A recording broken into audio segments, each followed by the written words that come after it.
بمينا تاريخ دا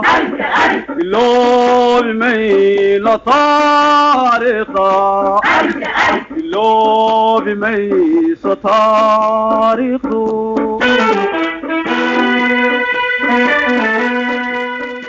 بسم الله الرحمن الرحيم السلام عليكم ورحمة الله وبركاته dhageystayaal magacaygu waa Ismaaciil Sheekh Khalifa waxaan doonayaa inaan idin soo gudbiyo taariikh kooban oo ka hadlaysa 26 bisha Janaayo kuna beegan maalintii uu magaalada Muqdisho isaga baxay Allah u naxariistay General Maxamed Siyaad Barre kadib markii jabhaddii USC-da ay la wareegtay caasimadda dalka Soomaaliya ee Muqdisho waxaan ka afeefanayaa in barnaamijkan gaarka ah ee kooban aanan uga dan lahayn in aan dad gaar ah ku waxyeeleeyo ama ku dhibaateeyo ama wax ka sheego laakiinse ay tahay oo kaliya taariikh la soo maray isla markaana mudan in la isxasuusiyo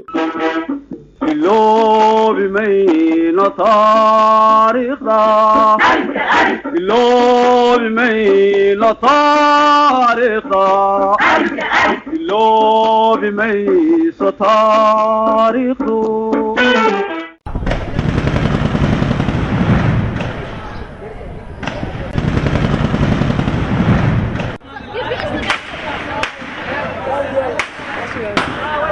waxay ahayd 28kii December sanadkii 1990kii markii ay jabhaddii USC oo uu hogaaminayay Allah u naxariistay General Maxamed Faarax Aydiid iyo saraakiil kale oo ka tirsan beelihii Hawiye ay soo galeen qaybo ka mid ah magaalada Muqdisho isla markaana ay rasaas ka bilaabeen iyadoo jabhaddii SNM oo uu horboodayay Allah u naxariistay Cabdiraxmaan Maxamed Cali Cabdiraxmaan Tuur iyo saraakiil kale oo u dhashay beesha Isaaq ay la wareegeen gobolada waqooyi gaar ahaan Togdheer Awdal iyo waqooyi galbeed halka jabhaddii SPM oo uu horkacayay Colonel Axmed Cumar Jees iyo saraakiil beelaha absama ah ay ka soo galeen dhinaca Ceel Barde ayna soo gaareen ilaa Baydhabo iyo qaybo ka mid ah gobolka Shabeellaha Hoose dagaalkii ugu xoogganaa ee xilligaasi lagula jiray maamulkii Allah u naxariistay General Maxamed Siyaad Barre wuxuu ku soo ururay xilligaasi magaalada Muqdisho halkaas oo ay ku hardamayeen ciidamo ku hayb ahaa Allah u naxariistay madaxweyne Maxamed Siyaad Barre iyo kuwii USC-da hase ahaatee ugu dambeyn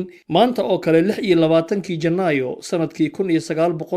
1991kii ayaa waxaa Muqdisho isaga cararay madaxweyne Maxamed Siyaad Barre waxaana Muqdisho la wareegay jabhaddii USC-da dad badan oo Soomaali ah ayaa xilligaasi ku farxay xukunka rididda Maxamed Siyaad Barre iyagoo aaminsanaa in nimco iyo barwaaqo la turduuran doono dadkaas waxaa qayb ka ahaa fanaaniinta Soomaaliyeed qaarkood oo markiiba bilaabay in ay ku luuqeeyaan heeso ay ku soo dhaweynayeen rididdii xukuumaddii Maxamed Siyaad Barre heesahaasi lagu soo dhaweynayay arrintaasi waxaa ka mid ahaa middan soo socota oo miraha muusiga iyo codkuba uu leeyahay Allah u naxariistay fanaankii weynaa Cumar Dhuule Cali ayna la jiibinayso Allah u naxariistay fanaanadii weyneed ee Xalima Khaliif Magool ila dhageysta waataan gabaahir galayus ku joognee gudcurkii cad u dhalay dhulkii geeriyeysnaa garab iyo rag buu helay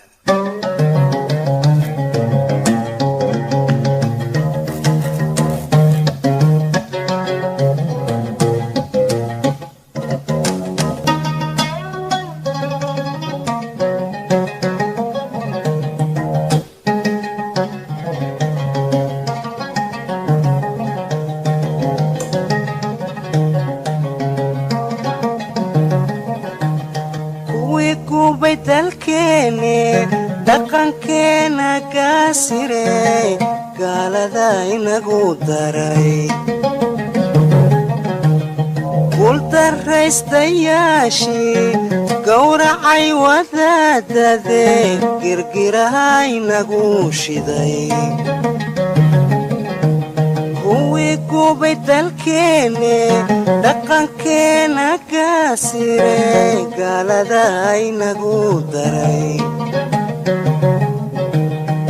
guuldarraystayaashii gowracay wadaadade girgiraha inagu shiday jabhada guuladaya gayigii ka saaro jabhada guuladaya gaygii ka saaro gaygiina maantaba gacantaan ku haynaa jabhada guuladaya nagardaadinayo jabhada guuladaya gaygii ka saaro gaygiina maantaba gacantaan ku haynaa gulbaynu joognaa dhaha guulale gulbaynu joognaa dhaha guulale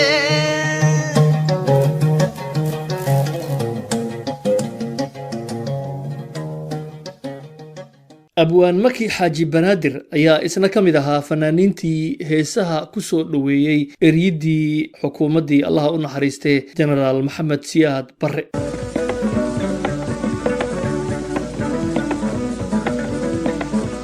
canjeeradii la dubo yaa cuni jiray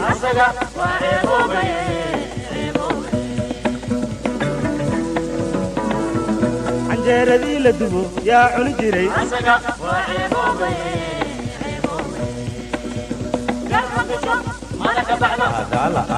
mana ka baxdo garna ma gasho mana ka baxdo garna ma gasho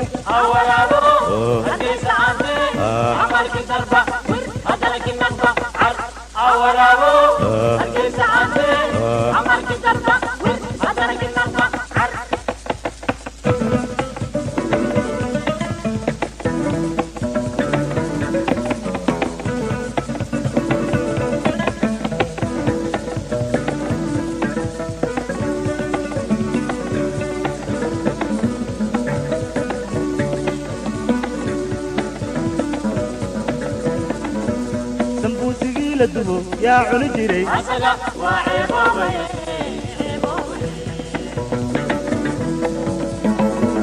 sambuusigii la dubo yaa cuni jiray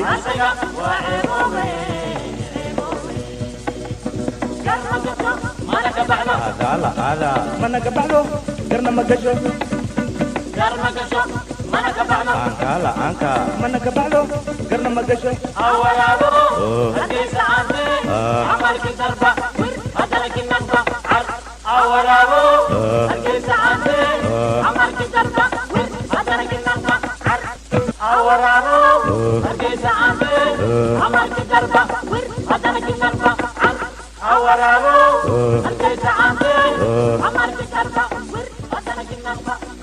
sidoo kale allaha u naxariistee fannaankii axmed shariif killer ayaa isna ku luuqeeyey heestan oo uu muusiga ku laray fannaanka weyn ee axmed naaji wuxuuna leeyahay soo joog ninkii laga waayo soo jiif aa laga helaa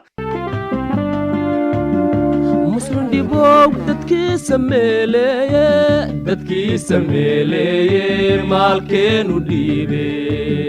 muslimdhibow dadkiisa meeleeye muruq maalka xooggiisaay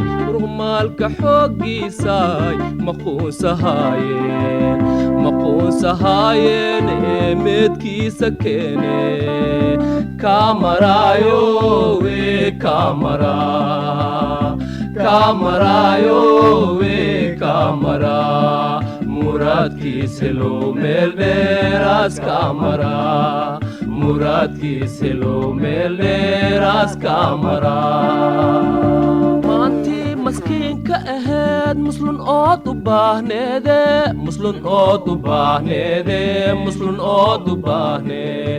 maantii maskiinka ahayd muslun ood u baahneede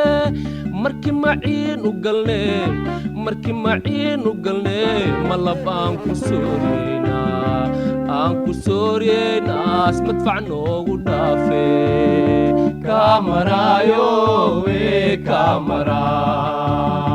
kaamaraayo wee kamaraa muraadkiiselo meel dheeraas kamaraa muraadkiiselo meel dheeraas kamaraa ninkii joogi waayo wee joogi waayo ninkii joogi waayo wee joogi waayo ninkii joogi waayo soo jiifaa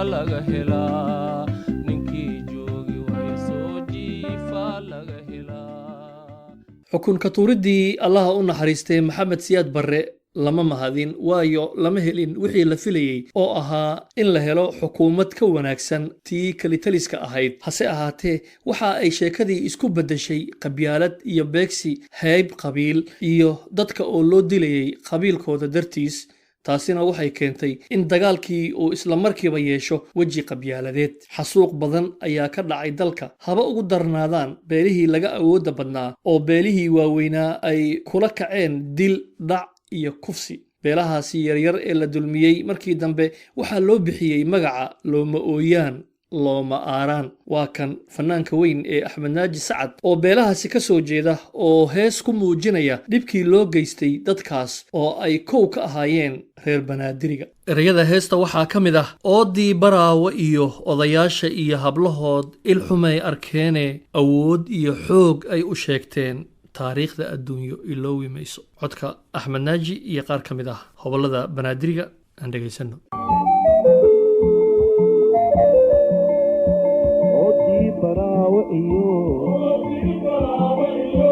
odayaasha ii hablahood ilxumaay arkeene oodii baraawe iyo odayaasha ii hablahood ilxumaay arkeene awoodiyo xoog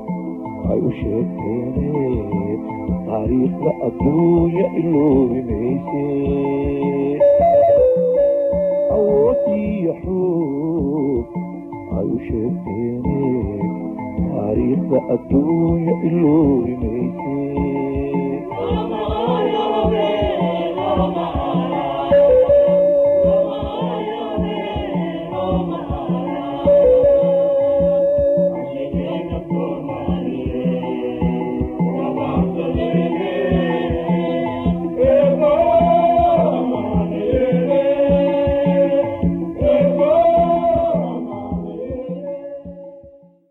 dagaallo badan oo lagu hoobtay ayaa ka dhacay dalka kuwaas oo dhex maray beelihii hawiyaha iyo daaroodka kuwaas oo ay ugu caansanaayeen dagaaladii carbiska iyo kii araare oo dhacay sanadkii 1991 kuwaas oo dhex maray beelaha daarood iyo hawiye kii dhex maray taageerayaashii cali mahdi iyo caydiid oo ka socday muqdisho bishii November sanadkii 1991 ilaa bishii Maarso sanadkii 1992 dagaalkaas oo loo yaqaano dagaalkii afar biloodka ahaa isla markaana keenay in muqdisho laba qaybood loo kala qaybiyo khad cagaaranna la kala dhex dhigo oo ay kala maamulayeen madaxweynihii hore cali mahdi maxamed iyo allaha u naxariistay generaal maxamed faarax caydiid sidoo kale dagaaladii waaweynaa waxaa ka mid ahaa dagaalkii la magac baxay xadka iyo xawaaraha oo taageerayaashii allaha u naxariistay generaal maxamed faarax caydiid ay ku qaadeen ciidamo beeleed ku hayb ahaa allaha u naxariistay generaal maxamed siyaad barre oo soo gaaray deegaanka warmaxan oo u dhaxeeya walnaweyn iyo afgooye iyagoo xilligaasi ka faa'iideysanayay beelihii hawiye oo uu dagaal ku dhex marayay magaalada muqdisho iyagana isku mashquulsanaa dagaalkaasi xadka iyo xawaaraha oo ciidamadii daacadda u ahaa allaha u naxariistay generaal caydiid ay ku qaadeen ciidamadii taageerayay allaha u naxariistay generaal maxamed siyaad barre ayaa waxa uu ahaa kii dalka looga saaray generaal maxamed siyaad barre isagoo ka baxsanaya ciidamadii caydiidna ka tallaabay xadka u dhaxeeya Soomaaliya iyo Kenya muddo gaaban kadibna generaal maxamed siyaad barre wuxuu magangeliyo siyaasadeed ka helay dalka Nigeria halkaas oo uu ku geeriyooday 2 Janaayo sanadkii 1995 dad badan oo ka soo jeeda beelihii ka hor yimid lana dagaalay xukuumaddii allaha u naxariistay generaal maxamed siyaad barre ayaa ku eedeeya in maxamed siyaad barre uu dad badan dilay uuna burburiyey dalka hase ahaatee waxaa hubanti ah iska daa inta beelahaasi ay Soomaalida kale ka dileen inta ay iyaga dhexdooda iska dileen in aanu ka dilin allaha u naxariistay generaal maxamed siyaad barre muddadii 21 sano ahayd ee uu xukunka dalka hayay iloobi mayno taariikhda iloobi mayno taariikhda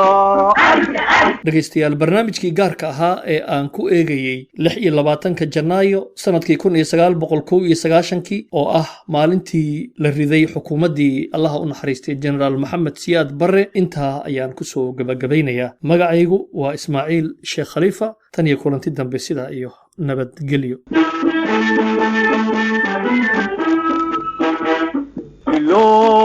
بمين طارق بمين طارق بمين طارق